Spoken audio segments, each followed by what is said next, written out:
What's up, YouTube? Welcome back to the channel, and today we have the profile for the deck we took to locals last night, being Evilswarm. We got 5th place, which isn't bad. So, especially, considering how old some of these cards are, 5th place in 2023 definitely isn't bad. So, we'll do a quick cut to what the deck looks like on paper, and then we'll get to the card by card.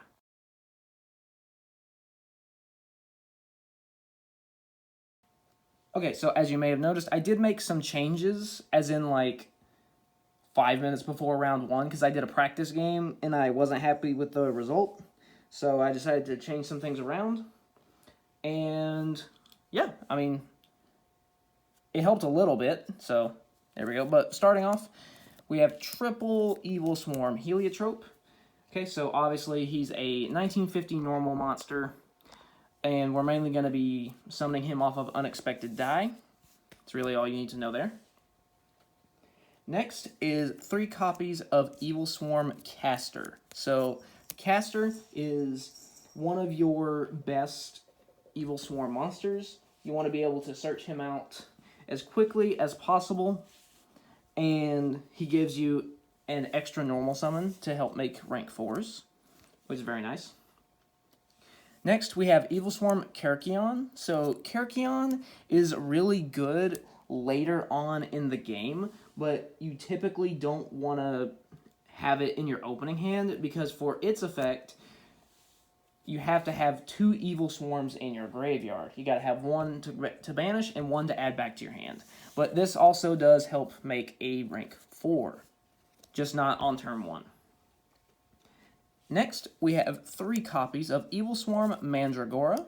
So, this is a special summon, just, again, to facilitate making those rank 4s as quickly as possible. And that's pretty much it. Next, 2 copies of Evilswarm Thunderbird. So, Thunderbird is kind of like a...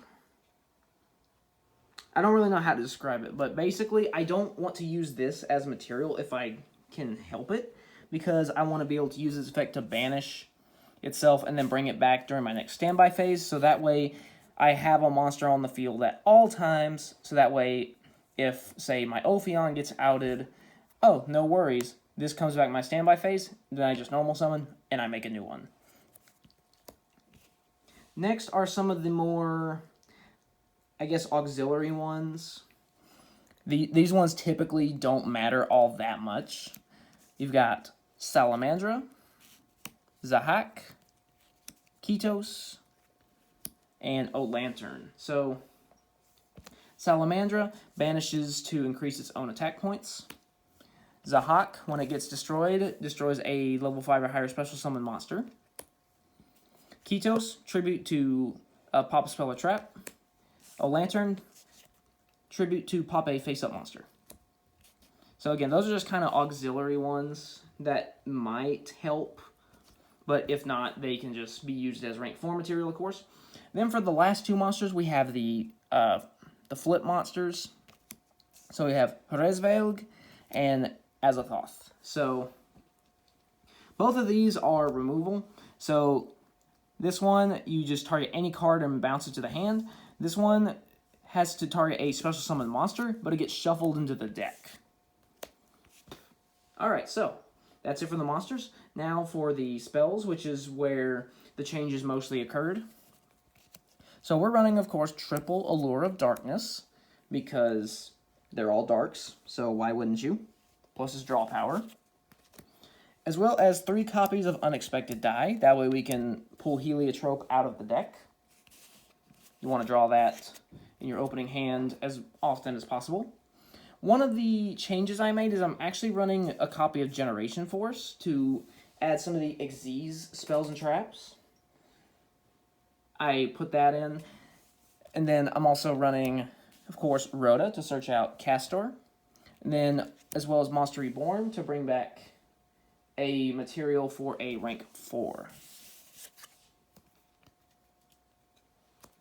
Alright, and then next, we are running 2 copies of Soul Absorption. So basically, this is kind of a way so that we can win in time. And that's actually how I won round 1 was in time. We had just started game 3. And to be fair, I failed to make Ophion, but I had this. And he banished a few cards. I had also banished some with like a lure. And so when time was called during his main phase, I had 10,000 life points.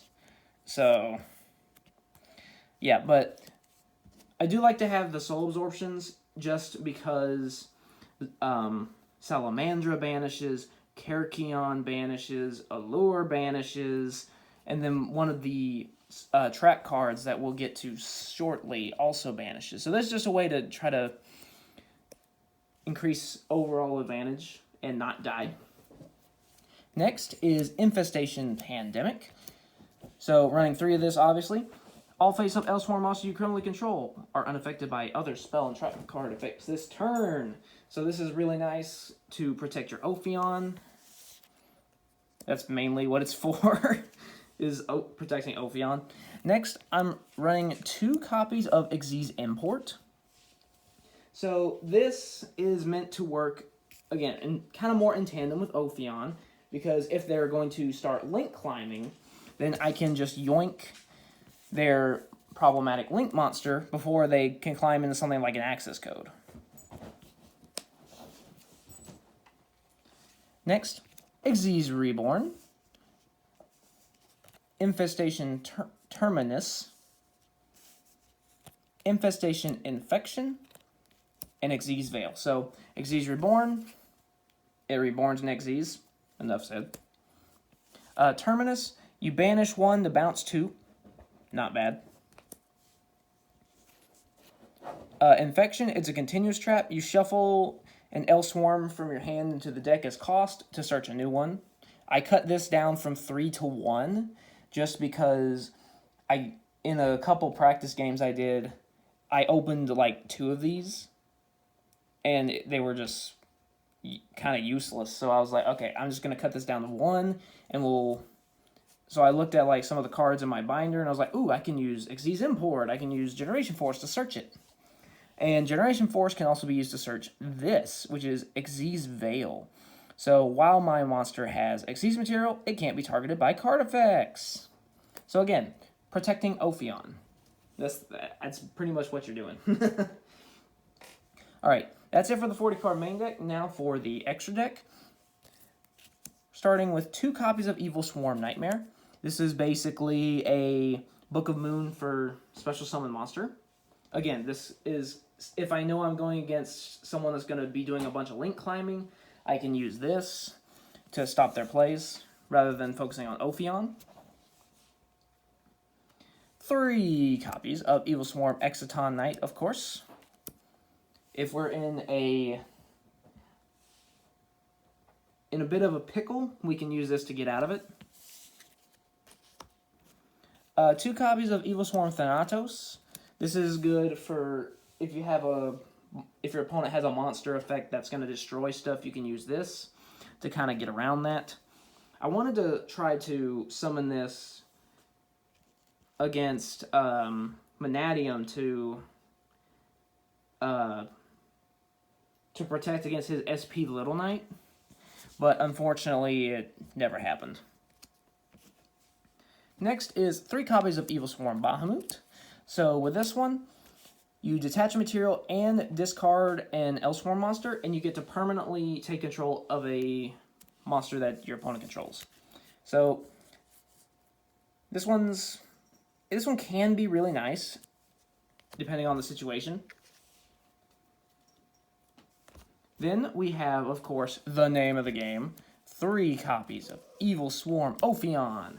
So while he has Xyz material, neither player can special summon level 5 or higher monsters. And then you can detach material to add one of your infestation traps. Usually you're going to be going for Pandemic, or if you already have Pandemic, you can go for the Infection, so that way you can get some searches. But yeah, Ophion's really the name of the game. This is typically what you're going to try to do turn 1, because you want to go first to try to get this turn 1, to limit what your opponent can do. And then finally, 2 copies of Evilswarm Ouroboros. So this one takes 3 level 4s. It's the hardest one to make.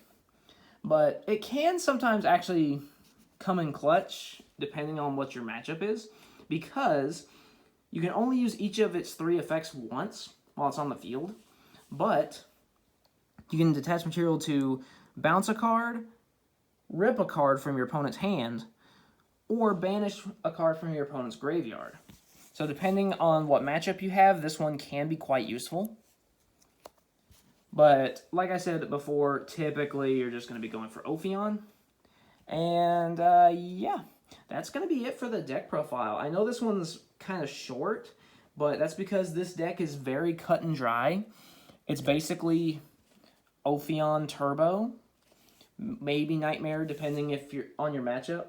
And then if you're going second, you're either going to be going for Bahamut or Exciton Knight. That's basically all the deck does. So I hope you enjoyed. Make sure to vote in the little poll that I put out. It's not a locals poll since next week is Thanksgiving, but I do want some feedback for something, so if you guys could vote in that, that would be greatly appreciated. So yeah, that's going to be all for this video, and I'll see you next time.